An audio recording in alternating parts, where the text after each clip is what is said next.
শরীরের আয়োডিনের ঘাটতি পূরণের জন্য এবং আমাদের হার্টকে ভালো রাখার জন্য আমাদের আয়োডিন জাতীয় খাবার খাওয়া দরকার।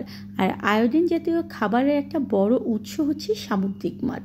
আসসালামু আলাইকুম, আমি কাউসার নূপুর। সবসময় চেষ্টা করি রান্নাবান্নার সহজ এবং পারফেক্ট ভিডিও শেয়ার করার।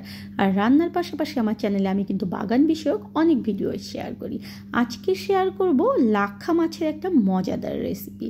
আর এই লাক্ষা মাছটা আপনারা ফুড ভ্যালি নামে একটা অনলাইন পেজে পেয়ে যাবেন। আমার ছোট বোন এটা নিয়ে এসেছে আর খুবই মজাদার ছিল। এই লাক্ষা মাছটা একদম ফ্রেশ ছিল।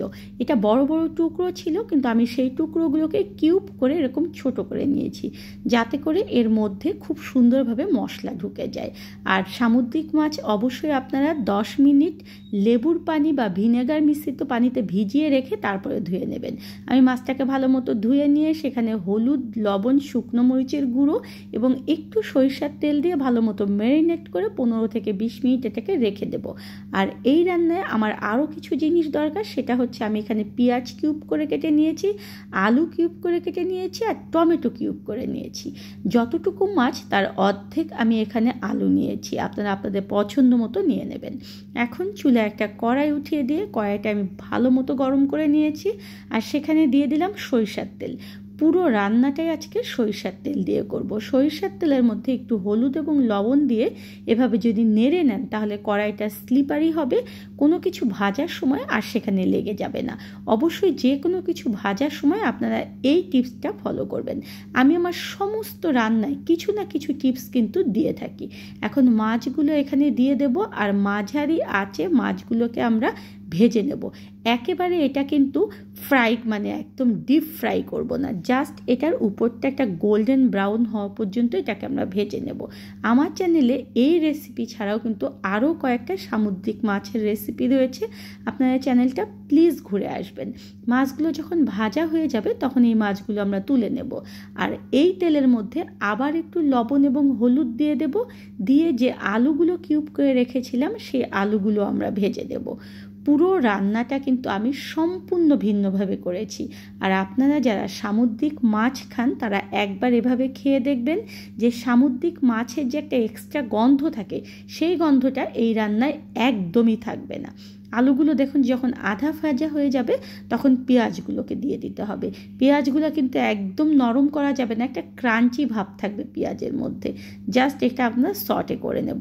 এখন এটাকে আমরা পুরোপুরি তুলে নেব। আমি কিন্তু আমার প্রতিটা রান্নায় কিছু না কিছু টিপস দেওয়ার চেষ্টা করি আর সব সময় চেষ্টা করি একটু ভিন্ন ধর্মী রান্নার রেসিপি শেয়ার করার। এখন সমস্ত কিছু তুলে নিয়ে সেই কড়াইয়ের মধ্যে আবার একটু সরিষার তেল দিয়ে দিচ্ছি। কেউ যদি মনে করেন যে পুরো রান্নাটা সয়াবিন তেল দিয়ে করবেন সেটাও করতে পারবেন। এখন এখানে দিয়ে দিচ্ছি হাফ কাপের মতো পেঁয়াজ কুচি, আর পেঁয়াজটাকে নরম হওয়ার জন্য আমি একটু লবণ দিয়ে দিলাম। যখন দেখবেন পেঁয়াজটা এরকম হালকা গোল্ডেন ব্রাউন হয়ে যাবে তখন তার মধ্যে দিয়ে দিচ্ছি হলুদ গুঁড়ো। তেলের মধ্যে যদি হলুদ গুঁড়ো দেন তাহলে তরকারি কালারটা খুবই সুন্দর আসে। এখন এর মধ্যে হাফ চা চামচ পরিমাণ আদা বাটা আর হাফ চা চামচ পরিমাণ রসুন বাটা দিয়ে একটু তেলের মধ্যে মশলাটাকে ভেজে নিতে হবে, যাতে করে এর কাঁচা গন্ধটা চলে যায়। আর এখানে এখন আমি ব্যবহার করছি টমেটো কুচিগুলো। টমেটো কুচি দিয়েও কিন্তু আমাদেরকে ভালো মতো ভেজে নিতে হবে, যাতে করে টমেটোর যে একটা কাঁচা গন্ধ থাকে সেই গন্ধটা চলে যায় আর টমেটোটা যেন সুন্দর একদম সফট হয়ে যায়। দেখেছেন টমেটো দেওয়ার পরেও কিন্তু আমার ভাজা শেষ হয়ে গিয়েছে আর টমেটো দেখুন যে কতটা সফট হয়ে গিয়েছে।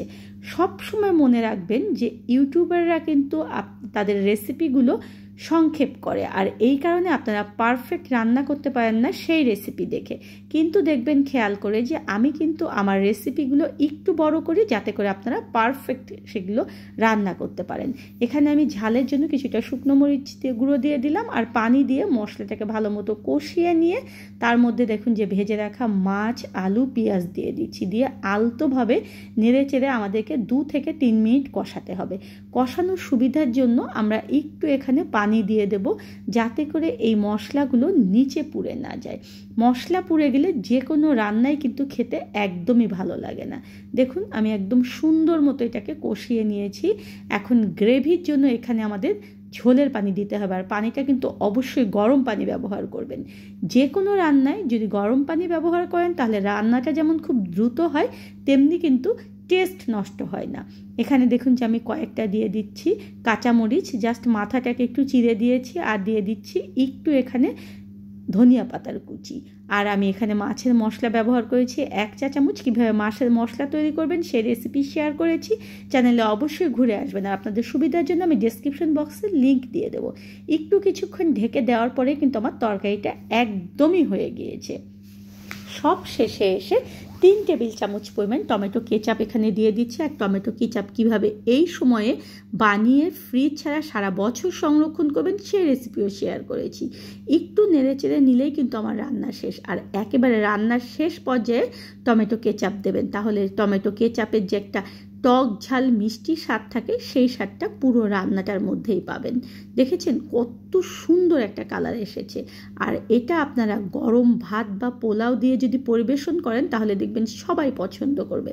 ধন্যবাদ সবাইকে আমার সঙ্গে থাকার জন্য। পরবর্তী রেসিপির জন্য চ্যানেলটা সাবস্ক্রাইব করবেন, আর প্লিজ যারা পেজ থেকে দেখছেন পেজে একটা লাইক এবং ফলো দেবেন।